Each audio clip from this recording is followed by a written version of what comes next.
We'll go ahead and get started. Thank you all for coming. Really appreciate it. So this is a little bit of an experiment in a seminar series in that in Castle, we have been running a seminar series on STEM pedagogy for a couple of years. And this year we said we thought it'd be really nice to try and do some partnerships and bring in speakers. So this one is a partnership. It's over here in engineering, obviously. So we partnered with Sharon and with Chuck from CAE and Paula Cohen from the Honors College to bring in our speaker today, Donna Riley. So I want to thank them for the partnership and putting this all together. It's really been a lot of fun. So let me introduce our speaker today. Dr. Donna Riley is the Kamyar Hagigi. Okay, I can't believe I got that right. Head of the School of Engineering Education and Professor of Engineering Education at Purdue University. Her research focuses on integration of ethics, communications, social analysis, lifelong learning, and other critical capacities in the formation of engineering professionals. She's written 2 books, Engineering and Social Justice, and Engineering Thermodynamics and the 21st Century Energy Problems, both published by Morgan & Clayton. She has a BSc in Chemical Engineering from Princeton, a Ph.D. from Carnegie Mellon in Engineering and Public Policy, and is a Fellow of the ASCE. Donna, hand off to you. Thank you. All right, thanks so much. So I'm using the mic for the video, not for amplification. Do I need to be, would it be good to do this? Is this on? Yeah. It's not on. So, okay, I will project. If anybody can't hear me, please just raise your hand. I will do my best. So, thank you all for having me. This is something I've been thinking about a bit over the last couple of years, and I welcome the opportunity to get feedback from you all about what I hope to be a conversation about a return to principles in engineering and also in public life in general. I feel like we might be losing our moorings in certain ways, and I'd like to raise some questions about that. So hence the question, do engineers have principles?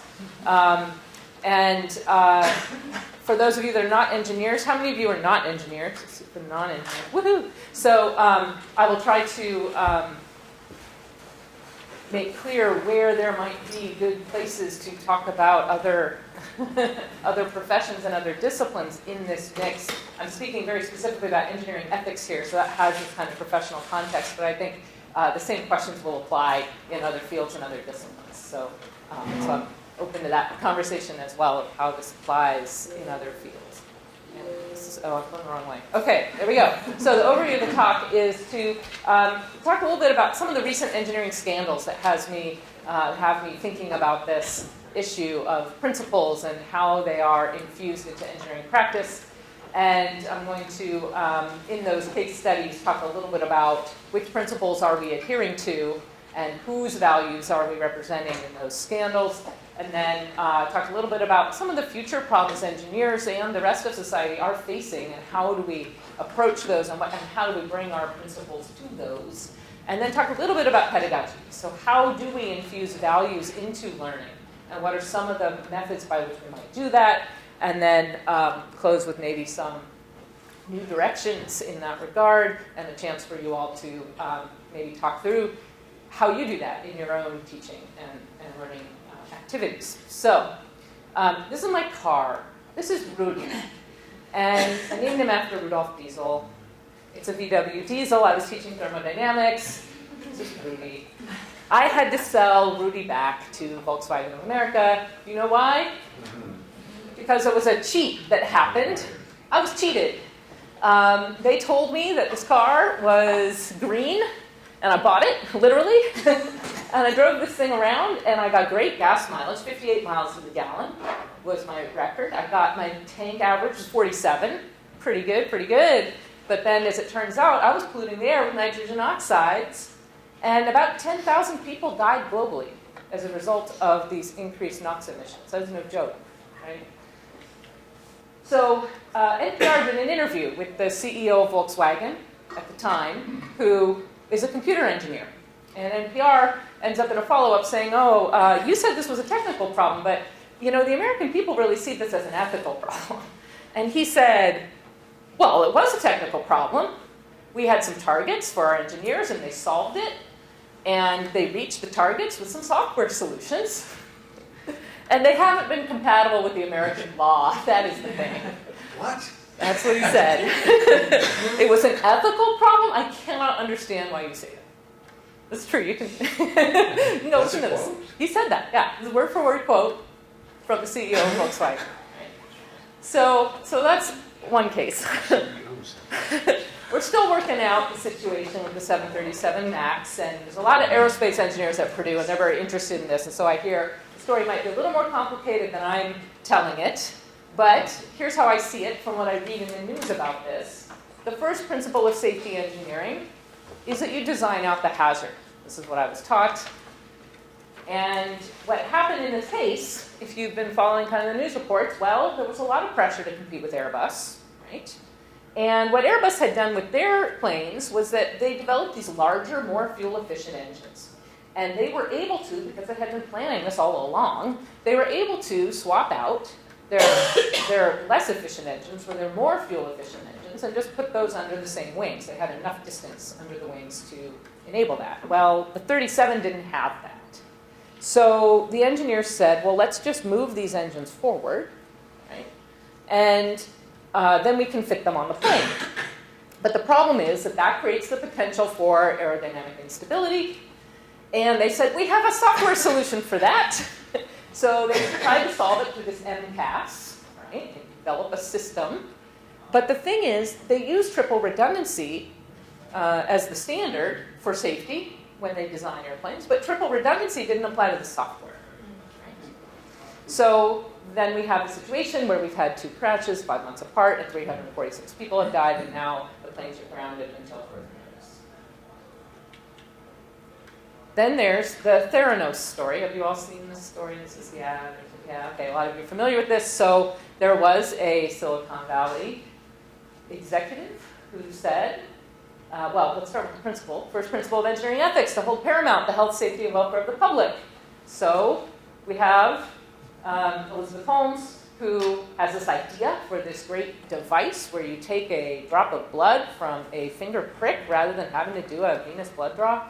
And she claims she wants this thing where you can get 200 different types of analysis for different health conditions, and it's this miracle that she's selling, and it's going to revolutionize everything. You see, she looks like Steve Jobs. She wears a black turtleneck. So it's all about kind of modeling Silicon Valley. The problem is that this is played out on real people, and when you have vaporware for healthcare, what happens is this got rolled out to Walgreens, and people took this test and were told they had cancer when they didn't have cancer, and so on. A lot of misdiagnoses.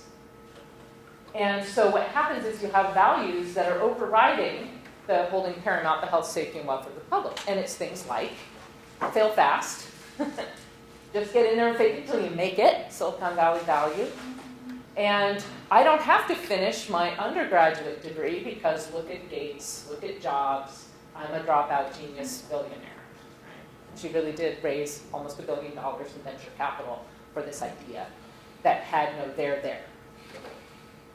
And she actually said in an interview, well, I was at a point where another few classes in chemical engineering wasn't going to be necessary for what I wanted to do. And the thing I wonder is, if she had an ethics class, would she have proceeded? Probably. If you read more about her, probably. But I do wonder about that. So the themes here are, first of all of these innovations were claiming to benefit people or the planet. Right? This was a healthcare innovation in the case of TheraNos. In both of the other cases, they were supposed to benefit the environment. And the values of the market really end up overriding the values of the engineering profession. There's a rush to get stuff out, whether that's your TheraNos device or whether that's the 37 MAX, right? You've got to get stuff out there. Same thing with the VW, right? They really wanted back on the American market. They had taken diesels off the market because of the California emission standards, right? And Volkswagen wanted back in. They found a way back in. And they weren't the only ones, right? We know Chrysler did something similar, so okay. And as it happens, software or data analytics systems are obscuring some of the ethical issues, right? We can solve that with software. We can bring data to bear on this and it'll be okay. So I think that we need some time to step back and reflect and maybe refocus on what values are we prioritizing? How are we overriding or discarding some of the values that our profession holds dear when we design and deploy technology? So if we think ahead a bit, there's this Industry 4.0 thing everybody's talking about. Are the robots going to be our new overlords? We don't know. When is the singularity going to happen? We don't know. But something's coming around automation. We know that the problems we're facing, there's climate crisis, by the way, right? Coming down. If we can't do something significant in maybe 10 years, maybe we think there might be some problems. But the thing about these things, right, whether we're talking about something like the singularity, Industry 4.0, or we're talking about climate, these are what you might call social messes. So this is, we heard about complexity 20 years ago, wicked problems. This is the social mess. And what characterizes a social mess is people can't even decide what the problem is. There's a lot of conflict about the definition of the problem itself. There's conflict about the boundaries of the problem. Is this an engineering problem? Is this a science problem? Is this a social science problem? Is this, whose problem is it? What disciplines should be brought to bear on them? There's uncertainty about the problems, uncertainty about what the problem even is, and uncertainty about the possible consequences. Right? And there's uncertainty about what values and principles ought to be brought to bear on the social mess. So, how do we prepare engineers or other students in this environment? How can they sustain public values and or professional values? And that might include things like health, safety, well-being, trust, quality, integrity. How do these things fit into our future? And how do engineers and various publics work together to create a culture of accountability to those values? So, when I think about engineers, one of the things that I think is important for engineering ethics is not just learning what the rules are, right? We all have, in each engineering discipline, we have a code of ethics, and a lot of ethics courses teach students to know what those rules are. But I think we need to go beyond those rules and think about how these engineers think creatively in an ethical way. Right? We talk about creativity in design, but can we think about creativity in the ethical sense? So when you are facing a challenge of ethics, how do you approach that in a way that is imaginative and that thinks preventively and that thinks through possible scenarios and possible solutions?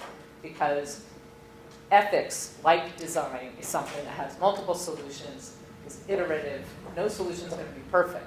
And you might need to revisit things again and again and deal with moral remainders of whatever your ethical choice of action is. So we need to be fostering thinking that goes beyond just systems thinking, but we've got systems of systems now, right? If we think about the 737 MAX, it's fitting into a wider system around transportation and the environment. How does that all fit together? We need to be thinking about how we approach interdisciplinarity, how we do critical thinking.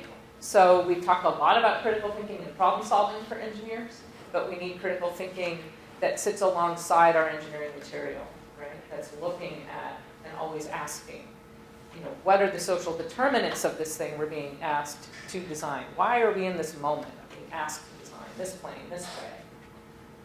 And really getting clear about that. When we see data, we need to be wary of that, because there's a lot of garbage in, garbage out data out there that we might be asked to make decisions with, and we have to be thinking critically about where the data came from. Is it representative? I just came here from a conference about intersectionality in science and engineering research. Thinking broadly about when we're working with a data set that's not representative of the populations we serve, what happens to the science and engineering that we generate in response to that. So we need to sharpen our insistence on quality, and we need to ask questions like who decides what quality is, quality for whom, what does that look like, what does that mean, how do we insist upon it, when there's kind of a race to the bottom going on in a lot of sectors. We need to enable strategic understandings. So engineering is always operating in social and policy contexts, and engineers need to be savvy about how to navigate those. Right? Engineers can't go around oblivious to those and say, oh, it's just the engineering, and then later it's someone else's responsibility to figure out the implications of that. So the question that I have that I think about a lot is that if we continue to train engineers only in a very vocational way, and we're giving them a credential to go use their AutoCAD software in design, what happens when the AI catches up and AutoCAD is completely AutoCAD? And now what do our engineers do, right? So it's these critical capacities, the ability to work in contexts that are social and political, that are going to give engineers a reason to exist, right? And give the value added, right? That we need to be critical about how we're using data and how this is being fed in to our automated systems, right? So that when their team member becomes the artificially intelligent being, how do the engineers interface with it? So there's a joke that I like to tell about a guillotine. Some of you know this joke. You know this, how many of you know the guillotine joke about engineers? Oh, most of you, some of you, a few of you. I'll tell it. So it's a lawyer, a priest, and an engineer, and they're set to be executed by guillotine. And the priest gets on the chopping block, and the executioner pulls the cord, and nothing happens. And the priest says, "It's divine intervention. You have to let me go." And the executioner lets him go. And the lawyer gets on the chopping block, and the executioner pulls the cord. Nothing happens. And the lawyer says, "That's double jeopardy. You have to let me go." And they let the lawyer go. And then the executioner is getting ready to pull the cord when the engineer is on the chopping block. And the engineer says, "Wait, I think I see your problem." So engineers are lovingly dedicated to solving problems, even to our own detriment, but also unable to ask the critical questions about the situation going on around them, right? So how do we cultivate that kind of situational awareness? So if we do nothing, right, which I think a lot of faculty do in engineering classrooms, right? Teaching heat mass transfer, what could that possibly have to do with ethics? And you say nothing. Well, students are still learning about ethics in that classroom where ethics is never mentioned. And what they learn about ethics is that engineers are not concerned about values, that it's okay to work for whoever's going to give you the highest salary, right? You just do what you're told. That's okay. You learn that values are maybe fluff and nonsense and they don't belong in your class on heat and mass transfer. Not to pick on heat. Sorry if there's anybody that teaches that. I don't mean to pick on. Could be anything. And that these are not crucial skills that engineers need to have. Right? These are engineering skills. We talk about soft skills, and there's now a big push against not talking, well, there has been for a while, to not say soft skills. And so people say professional skills, but I just say engineering skills, right? Because these are engineering skills, right? I think it's important not to separate these things. These are skills engineers have to have.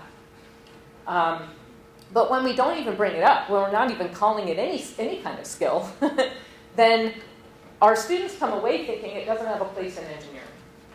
And over generations, what happens is, what happened to me, I went to Smith College to start my faculty career. There were 4 faculty and a head of a director of our program, and everybody looked at each other and said, "Who's going to teach ethics?" And I had done a 5-day graduate workshop sponsored by the NSF, and they said, "You do it. None of us know how to do it. You do it," right? And there was this idea that nobody knew how to teach ethics. And how did that happen? Other than that in our own educations, we hadn't been taught ethics. And that's totally unacceptable. But you have to break the cycle somehow. You have to get to a point. This is the faculty development piece. So thank you all for being here, right? Because it's this stuff, right, that changes that cycle eventually. So when I think about kind of what has to change, one of the things Aaron Seck writes about is that there's a culture of disengagement in engineering, so that we think that in order to be objective, that we have to not bring values in, that to bring values in is to somehow bias our instruction. But on the contrary, engaged engineering is good engineering. Engineering is always responding to some social need, otherwise we wouldn't exist, right? We are responding to some national priorities that are being set. So those values are already there. It's a question of whose values and which values. So that's our imperative, right? It's both technical and moral. So we have to be thinking about how our students are preparing for the decisions they're going to make in their careers, right? And if you talk to alumni, your former students, they will tell you about decisions they've had to face that are ethical in nature. And collecting those, I think, is really helpful because you can convince students that this is real, like they are going to have to do this at some point in their careers, and co-op ought to help here, right? You've got them going into industry. Can they identify ethical issues from their co-ops? How do they develop empathy so that they are thinking about recipients of the work that they do? Can they listen well? Can they listen actively? Can they listen with an open mind and respect for the different kinds of knowing that exist in the communities that they're working with? Can they collaborate? Can they share power?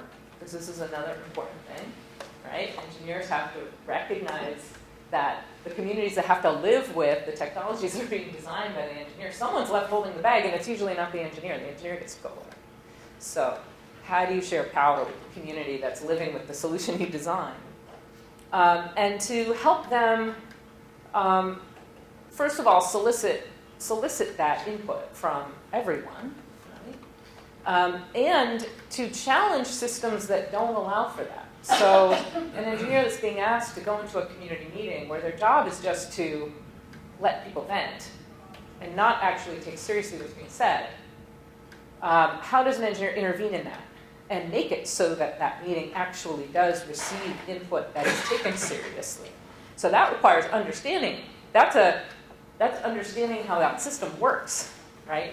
How does that governance work, right? The idea of having a public hearing about something. Well, what is that for? What is that meant to do?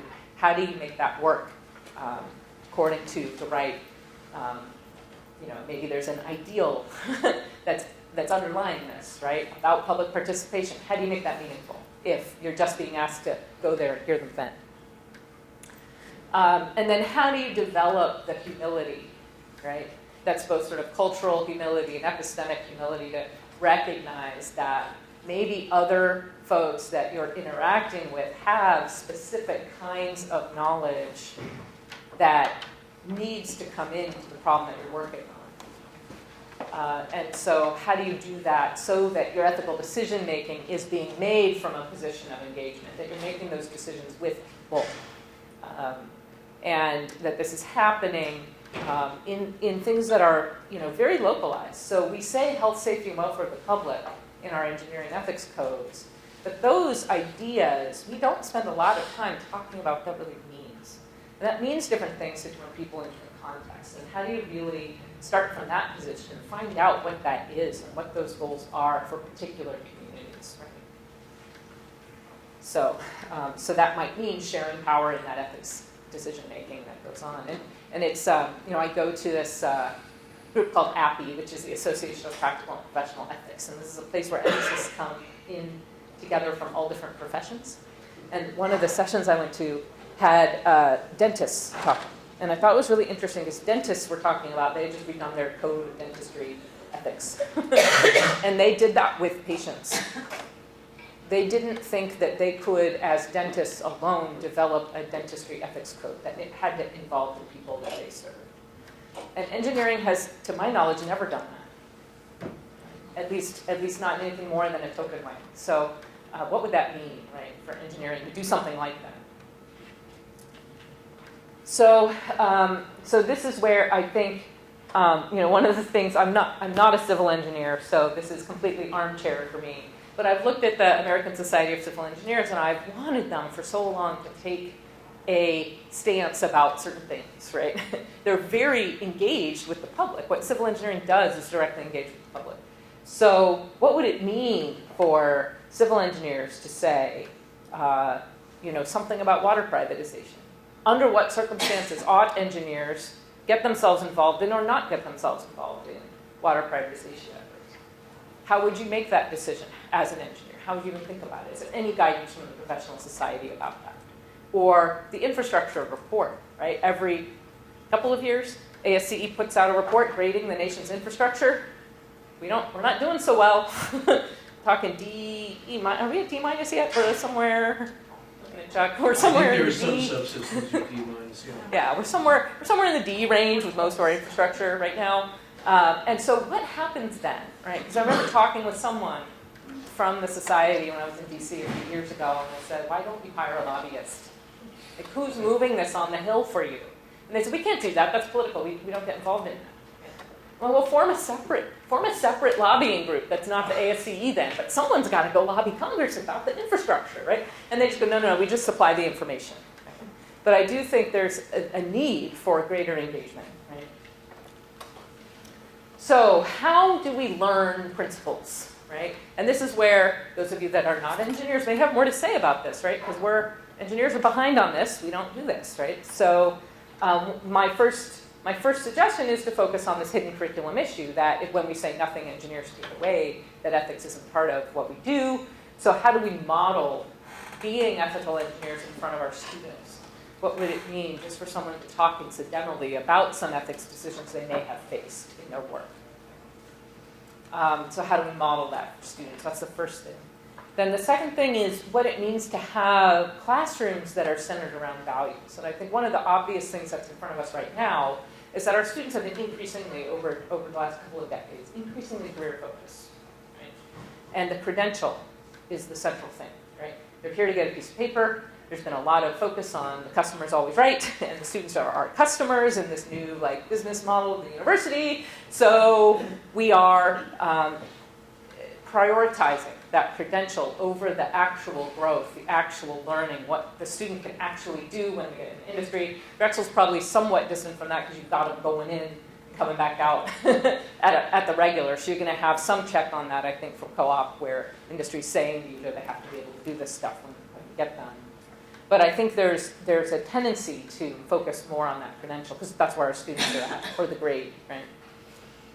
And so what opportunities do we have for students to reflect when their lives and our own lives are getting more and more disrupted by our social media and other sorts of distractions that we have going on all the time? Where's the time to reflect? Everything's moving faster and faster. There's no time to talk about that experience and not having any time. But it's really about what we prioritize. What we make time for is what we prioritize. So how do you make time for things that matter? If we say there's not time for ethics, that's a problem, right? So how do you prioritize it? Another thing that's really helpful that's been around in the literature for a long time is how do we support student agency so that students see themselves in the ethical decision making that's being put in front of them. So these aren't hypotheticals. These are real situations that our students need to see themselves in and see themselves as agents who are capable of making some kind of change, of being effective in intervening in a moral problem. And then we need to be thinking about how they're developing as moral agents, right? So where are they at developmentally with how they think through problems? How do they think critically? How do they reflect? And there's a lot of research on this, and I'm not a 100% fan of these sorts of models of human development because people don't move in lockstep with these models. But I find that King and Kitchener are fairly good about recognizing that this isn't a thing where you just assign a student a level that they're at in their moral development. It doesn't really work that way. But that students generally come in believing that some authority tells them what their morality should be. And then over time, as they move through college, they start to question that and they start to say, well, what this other person says something different. How do I know? And they get to a point where they make evaluative judgments about information they're getting. And so how do we help students along that? By giving them the right level of challenge in the classroom, right? Meeting them where they are and bringing them to the next level. And that's about listening to students, making your classroom student-centered, and responding accordingly. And so I think of Drexel as being known for doing, right? And doing things locally, right? Being very rooted in Philadelphia. And so I think about Dewey when I think about Drexel, that there are ways that students can take that experiential learning and what it means to be an engineer in the workplace, that that is the knowledge that they're attaining, is the knowledge they attain when they go and be and do in the workplace. And so that leads me to think about opportunities to get beyond case studies, right? We use cases. They're useful for teaching ethics, but they're not the only way to teach ethics. And I think the more that we can bring in other ways of doing that, that provide context, that provide opportunities for real-world action, right? That those are great opportunities for learning ethics. So this is the active learning portion of my seminar. So I like to not, it's always awkward to give a learning seminar where you're talking the whole time. So here we go.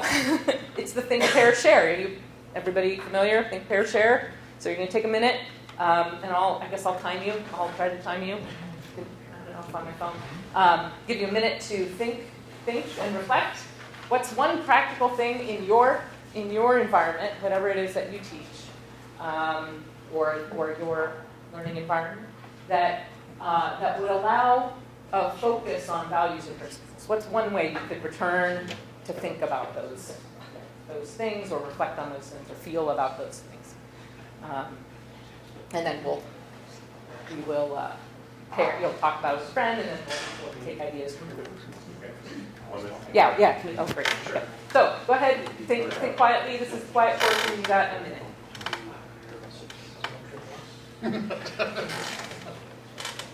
That's good. It's a hard pass.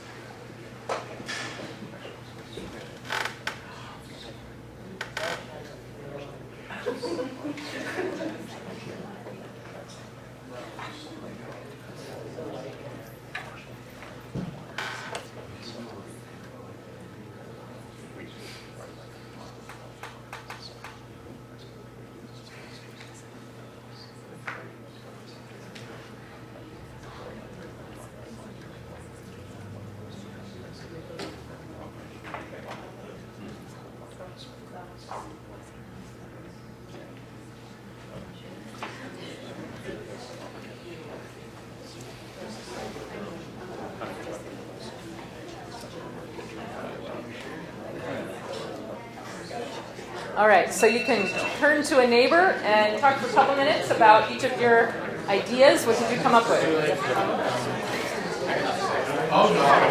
Yes. Yeah, go ahead. Give it. Yeah, give me a couple minutes.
Twice if you can hear me. Very Let's have applause. Look at you. Good job. So hopefully that was enough time to get a couple of ideas out. Does someone want to share what you were talking about with your neighbor? Any ideas? Yeah. So I used to be an academic advisor, and one of the things I like to do with my students was to ask them what their goal was, being a quarter of the academic year. Because if they're taking 5 or 6 classes, like, is your goal to just get the grades and go on to the next quarter? Are you trying to walk away with content?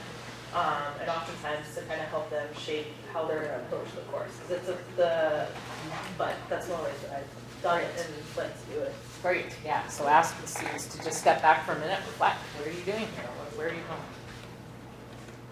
Other ideas? Yeah. Well, we were discussing, so I'm not a teacher, I'm a student, and I've really enjoyed activities in my environmental engineering curriculum that break down the engineering benefit and the aesthetic benefit of maintaining a green space and not building in the floodplain, where we take a lesson on curve numbers that show you how impervious cover changes flow to the river. And then we've, in some of my experiences, had time to discuss, like, that's just another benefit, another reason why you should build in the floodplain. And taking a very, like, engineering, quantification of that, but also leads into your head sinking deeper. Yeah. Have they taken you out to be on the floodplain? On co-op. Yeah. Cool. Well, I teach biomedical engineering, so it's a little hard to avoid ethics and Yes. field of engineering. But for example, just recently, I gave my students in experimental design a series of animal experiments. I asked them whether they could justify those ethically. Why not? And hopefully I can get some debate, because these were all in discussion threads. Wow, interesting. Yeah. And so did you feel like they knew how to engage with that? Is that something? Well, again, you're looking at a variety. Some people answer the question because they get points. So they need to have that sentence there to get the points. Others had, I don't know how to do this without sounding insulting. I don't need to be. They have naive results. They hadn't thought about this. So they're very they didn't go very far, but they were starting to go. But they just, it's kind of scary, because it seems to me that the students are out of practice. Right. I think that's exactly what I was going to say. Is I think it is practice, right? It's a matter of building that as a skill, or I think it's beyond skills as well. There's disposition involved, and there's depth of reflection involved. So it's you build a character right on some level. So having opportunities for that is essential.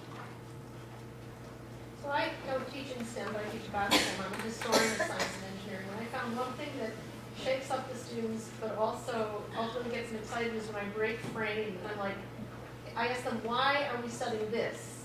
Why do I get to be in the front of the room to determine, how do we end up here? But then the really exciting thing is when I ask them, what are we not going to talk about? What can't we talk about? What are we not supposed to talk about? And almost they realize it's all about choices, and it's extremely arbitrary and extremely value-laden. So you break the frame, you give up a little of your own mystique and power, and suddenly you can see the power operating in the room. And I think that excites them a little bit too. Yeah, I've done that I taught thermodynamics for a long time, and I used to do that with the thermodynamics syllabus and ask them how they thought that got put together, right? And they would say, well, the textbook says what the topics are, so you put it together from that. And I said, well, who decides what's in the textbook, right? And so you start having that conversation about why is thermodynamics ultimately a 19th century discipline. It's really about the steam engine, right? I mean, almost all of what we learn to analyze in thermo is about that technology. So if you want to look ahead and think about other kinds of energy technologies we might be using in the future, you might work some other things into that class, right? It might have some different pieces to it. So, anyone else? Yeah. What? Go ahead. No, go ahead. Something that I just thought I can add, I've noticed because I just recently designed an activity for freshman engineers, and it was challenging because they have limited breadth of knowledge of socio-political issues, and so it ended up being kind of prescribed. Like we have some parameters in there that are government and incentivize programs, so take that into account when choosing a renewable energy source versus some other energy source. And so I guess that's something that I'm finding challenging. At least, I've taught different grade levels, but with the freshmen, it's, they have limited experience. And so maybe you have something you can share on how that can be addressed in the early education of our undergraduates. Right, and I think there's different purposes for different things. So sometimes you might want to make it simple and just have a few things. A lot of the ethics literature in engineering simplifies things to a conflict between loyalty to your employer and telling the truth, right? So you get these classic stories, Fort Pinto or whatever, right? Blow the whistle or not, right? And I find that, that can be useful as a starting point, but then it's really important to continue to follow that up and say, well, are those the only two choices? And to make them at least aware that things get much more complicated. So it's always, I think it's okay to present something that's simplified, but then to help them think a little bit about, okay, if this were, a messier thing, if this were real life, and of course having opportunities here to really see that play out as they go on in their education. You can sort of foreshadow that or bring in someone who has a complicated story to tell that might give them just a little glimpse of, they don't have to necessarily be able to sort out something at a high level of complexity, but to just show them, well, it's more than that, but for now we're just going to show you these pieces, these stakeholders, but there might be others. One thing I do in some of my classes, where it's made easy in my field, I kind of stop them by saying, you know how codes change? People die. Yeah, and that's its own fascinating process of how codes change. I have a friend who was on the ASCE committee that just added Canon 8, right? And Canon 8 is a diversity and inclusion canon that talks about not just about non-discrimination, but also about how you engage with communities that are diverse in various ways, and how you take into account all of those considerations in your design. And I understand they're revisiting that again. So there's a lot going on with that, even as we speak. So let me move on for just a minute and talk about, this is not all hunky-dory, right? Those of us that have done this know that there's some challenges to doing this.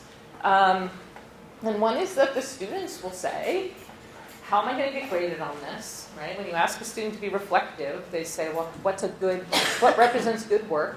How am I going to be graded? Why do I have to do this also?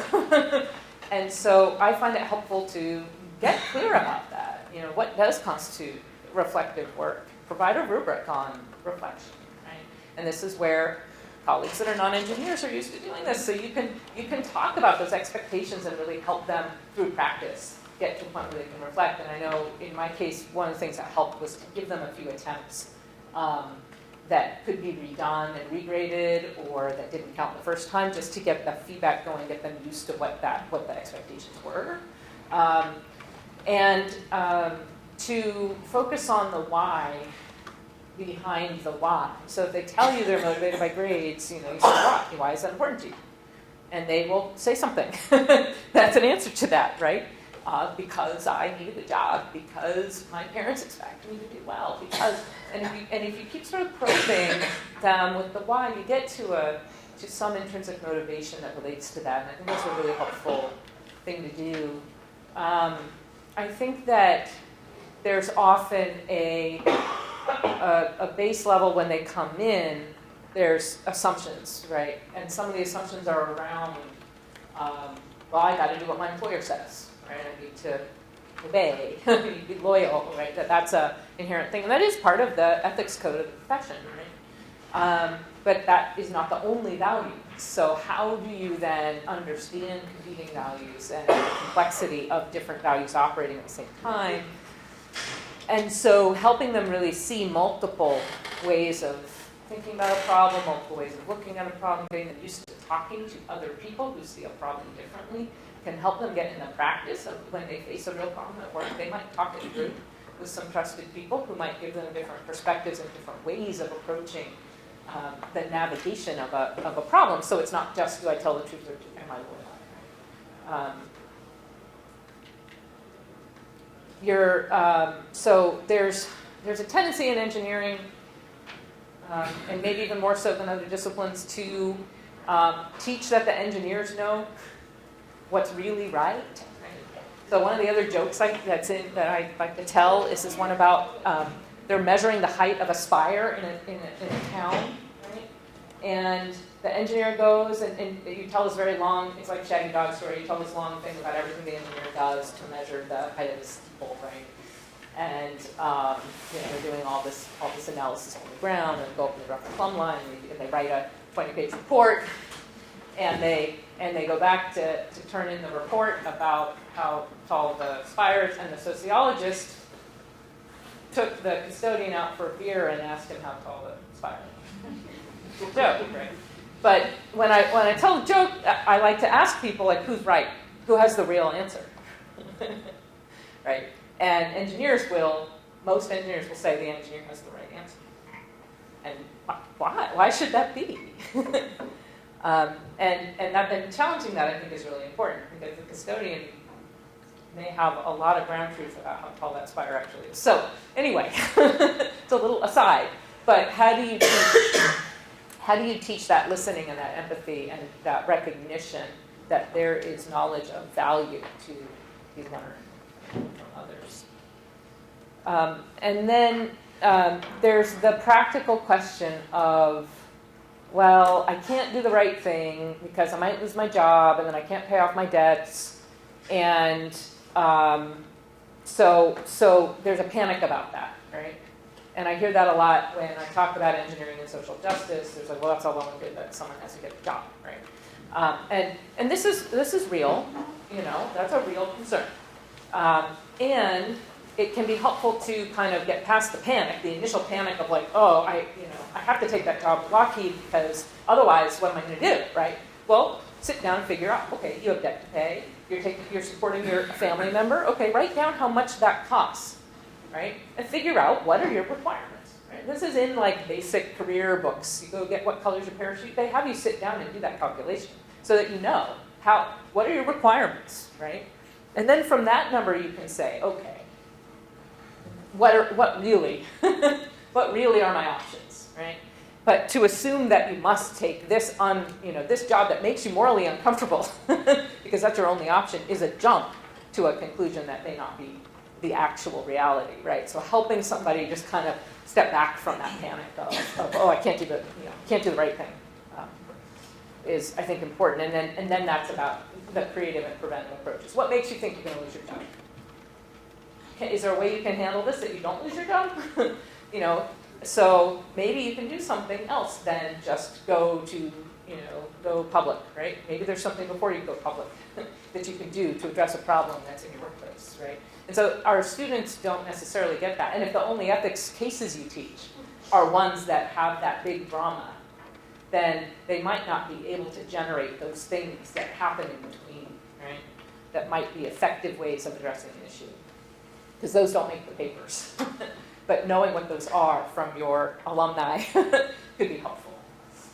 And I do think that there's an exaggerated sense of what can go wrong. Don't say this thing because X horrible thing's going to happen. Well, how do you back off from that? All right. So how are we doing on time? Should we have questions at this point?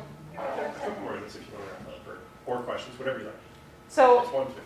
I'll offer one more thought, and then we can talk. And that is that the idea of public paramountcy, Charles Harris, who wrote one of the big textbooks on engineering ethics, has pointed out that it's not a perfect value for engineering. So while I've said, we need to return to our principles, protect health, safety, and welfare of the public, there's a reflexiveness we want to have about that. That maybe that's not the perfect thing to return to, right? And it's that, one of the problems with it that Charles Harris has pointed out is that you're just preventing harm, right? If you're just protecting people, you're not necessarily advancing the public welfare. You're protecting people from harm. And that's a good thing. Don't do harm is a good idea, but it's not the only thing that you might have in your sort of toolbox of principles. And then there's the question, we never really get into whose safety, health, and welfare we're talking about here. And without some really deep thinking about how power plays out across health, safety, and welfare of the public, we are likely to fall into patterns around racism and sexism and colonialism where we're not really protecting everyone's health, safety, and welfare. There's the problem I mentioned earlier there, and Sek has pointed out that when we focus only on the technical, there's a disengagement that feeds into kind of how we might approach the social good. So we're not really getting a full sense of what social good is, and that the competencies are not necessarily what we're teaching in engineering. We might need emotional intelligence, and how do we teach that to our engineers? How are we doing that? How are we doing agency? How are we teaching them that? And then there's this notion of the generic social value of engineering. So we tell our students all the time, engineers help society, right? We say that, we believe that. And when that's all we say, it oftentimes engineers come away saying, well, I'm doing engineering, so I'm serving society. What I'm doing is inherently good. And it doesn't provide a nuanced perspective of what might be good and what might not be good, right? And there's this idea that technological progress is always good, right? And that may not be the case. So, and then finally, there's the how do folks that are on the margins have a voice in this, right? And how, by what processes does that happen, and how do engineers engage in that process? And what happens when there's conflict with engineering as usual. So with those thoughts, maybe. A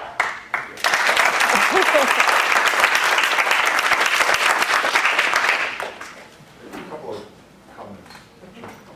In classes that I teach, everything has a cost and benefit. Nothing ever is totally beneficial. Nothing is just cost. And so I try to teach the students to try and figure out where they want to be in that. And when you say public good, I was happy to see which public, under what circumstances, to what extent. Are we being utilitarian or Kantian or whatever you want to say about how these philosophies work out. But I also a little bit, maybe your experience is different from mine. My experience when teaching ethics is that I have to point out to the students that if they do the right thing, they may not like what happens. Yep. At least in science. Right. There are numerous cases where, especially students, have done the right thing and gotten clobbered. Sure, absolutely. And continue to be clobbered, even though generally acknowledge they did the right thing. That doesn't prevent them from paying a heavy price, and that making ethical decisions shouldn't be based on being liked, Right, or getting some kind of reward. There's got to be another reason. That's right. It's not. You're never going to do this in a single class. You're going to have to infuse this through the whole curriculum. Exactly. I completely agree with that, and I absolutely, I think those are hard choices, and they're hard choices in life, and they're hard choices professionally. And I think there's also that kind of the big picture surrounding biomedical engineering is our healthcare system. So, how do you operate within the system as it is? How do you move in ways that might build the system as you want it to be? Those are huge questions for them to be thinking about as they work within that, and you're constantly dealing with that tension of the world as it is, the world as it could be, and keeping those things in tension and acting and thinking through those choices. I mean, that's what it is. And it's true, you don't control the outcome. It's true, and I try not to scare them, right? But I do try to give them the support of how do you build alliances in what you're doing? How do you do this so you're not doing it alone? So it's not just you versus your employer, It doesn't have to be like that. So helping them think through the sort of almost tactical approaches for how you navigate a situation, I think is important. And just teaching them to ask other people, I think goes a long way so that they don't go through those issues alone. Because I think when they're isolated, that's when they're most vulnerable, right, for the bad. I more wanted just to share something with you and get your thoughts on it. Especially when you're talking about the overly focused on the technical and don't think more broadly about what does it mean to have engineering skills. And I like you calling them engineering skills, not just soft skills or professional skills. There was a really wonderful dean at SUNY Buffalo, who's now provost at Arizona. She stood up in front of a group of engineering deans who were talking about diversity and inclusion and all the challenges of the tech industry, particularly in Silicon Valley, and sort of the bro culture, and how exclusive technology has become, and all the sort of increasing problems about designing for people of privilege's convenience and not for actually the needs of society. It was a sort of really big discussion. And she stood up in front of all these deans and she looked at us and she said, well, actually, this is all of our collective fault. Because the people who are working in this industry, driving these industries and driving these innovations, are the students out of our classrooms. And where do they learn these attitudes? Where do they learn these sort of social behaviors? It's in our hallways and it's in our classrooms. And there are a few of us that applauded. Most people are just sort of stunned and like how could we be to blame for what all the folks that are designing things out in Silicon Valley are doing the way the whole society out there is changing overnight due to this. Anyway, so sort of to me gets at this issue, right? We're teaching people without that broader lens, and so I just wonder if you could comment on that and sort of think about how this is to me more than just the classroom. It's a continuum of the student's experience while they're in university. Yes. So if you could just sort of comment on that for us, that would be helpful. Yeah, I mean, I think that's true. So there's the whole campus, there's the culture of the whole campus, right? And then there's also the culture of the industry. So, and this is an interesting campus where you've got both of those things operating. So you've got industry, probably lots of different kinds of industry with different cultures interfacing with your students. So, so you've got that. That's almost a porous boundary here. I think it is important that what happens outside the classroom is as important as what happens inside it. And I think students are learning from all of their experience in college of what matters. So it matters what they're doing in co-op. It matters what those experiences are like. And I don't know how that's like an interesting question of how do you make sure those experiences are good. I'm sure you've been spending decades here on improving those experiences so that they're not copying paper or whatever was the thing everybody complained about when I was in college, which is a long time ago. But that making those experiences meaningful, building time for reflection, so that there's that space where they can actually maybe get outside of what they're doing. I think part of what happens is when you're so surrounded by one culture, you start to adjust to it. You assimilate yourself to it, and you need that ability to step back. And that's something when our discipline has not taught the critique alongside the material, right? So if you're taking, history or you're in English literature, you learn the material and the critique at the same time. And we've separated those. So, engineering exists here, and then there's engineering studies people over on the social sciences side. And UVA is the only place I know of where they brought that inside a college of engineering, where they're actually asking students to do that together, right? And so there's different ways to approach that. Sorry, Amy, I'm not trying to move you. Well, I would just say that we teach a required history of engineering course, required by ADET for some majors, used to be more majors, and we love teaching it, but the students don't get a lot of messages outside the class that this is integral to their conduct, right? They kind of get, someone's making us do this, and some like it, some don't, right? Right, but they don't get a lot of other messages at Drexel, and certainly not in co-op, but this is not a soft skill, this is not a weird humanities add-on, this is what will make you you'll have more pleasure in your work with this too, not just more competent. Right. And I think the team teaching thing is how you really start to get through that, is you get people from multiple disciplines working together in the same environment to really get that integrated, and that takes resources, right? It's not a free exercise, but figure out how to do that. And I know I did some of this at Smith, and I snuck around the requirements. This is just a little thought. I would have my class in engineering. She taught in women and gender studies. We'd have our classes do a joint project, but the classes were not otherwise co-taught. So I got credit for my class. She got credit for her class. We had separately enrolled students, but then we have to meet together. Just a few times. It didn't have to meet together the whole time, but you could align your schedules so they met the whole time together. but it was a way to kind of work around that, because you didn't get a full teaching credit if you co-taught at TAC. So we got around that by basically each teaching our own section and then merging them in the activities they did. And that's just a way to kind of, you end up, yes, the faculty have to meet together and have to talk about it and figure out how to do that. But I do think the more that gets reinforced, that for every one of those interactions where these things go together and you have the material and the critique at the same time, you move that forward and you deepen that ability, right, in engineering students. So, and I'm sure there's lots of other ways to do it, living learning communities, those kinds of things you take advantage of.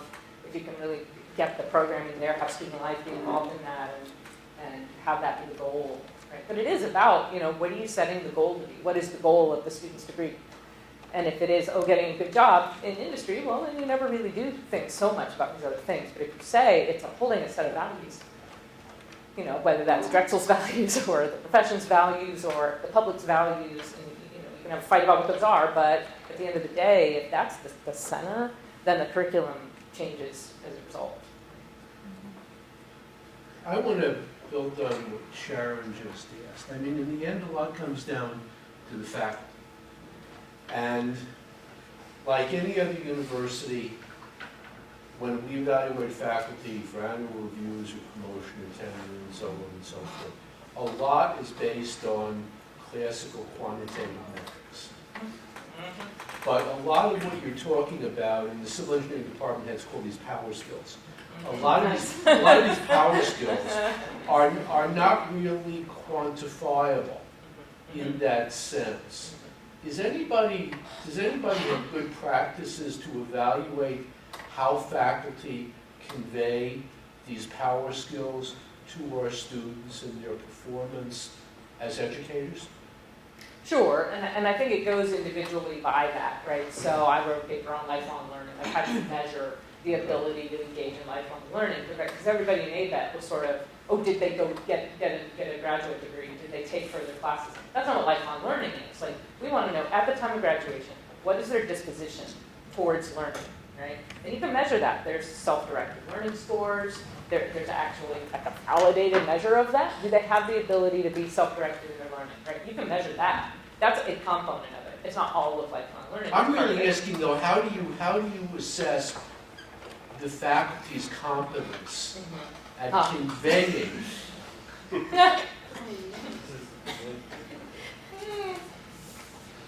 can just be in the humanities where we just take it for granted. We all do it. I think that's really interesting, and I think it would be. I'm sure you have your own troglodytes. You could.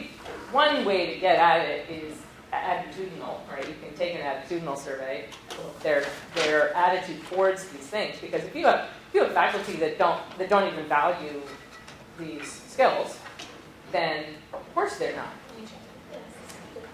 Yeah, student surveys would be useful. Right? I mean, you could put that on. That would be awesome to have on the teaching evaluation. Did they instill this? Right? That would create feedback. Right? And then have the faculty member do a reflection at the end. How are they doing it? How are they responding? Giving the student feedback. How do they move that forward? Sure. Good. So I'm a grad student, and what I noticed is that most of the classes there's like design, reports that have to be submitted at the end, and so the students think about the societal impacts, the ethical impacts when they were writing it, not through the whole process that they were working on it. Right. So it would be nice if we were to like break that report into more like small homeworks, whereas like when they're trying to decide which is the best design amongst like 6 different designs, can they think about the societal impacts for each of them? Right. I think it should be more of a process instead of that one thing at the end. Absolutely. Because every decision that we make is based on the values. Right. Some of us choose to come to this Right. at this point. Yeah, exactly. Yeah, exactly. Having that at the level problem definition is really important. Having that input right from the beginning. Yeah, absolutely. All right, I think I'm So full of we're- it. yes, It's we're- reception time, I always so. hate actually closing down the discussion, which is why this time we planned a reception immediately afterwards. We have coffee, we have snacks. Please stay, continue the conversation for the next hour. And let's thank Donna one more time.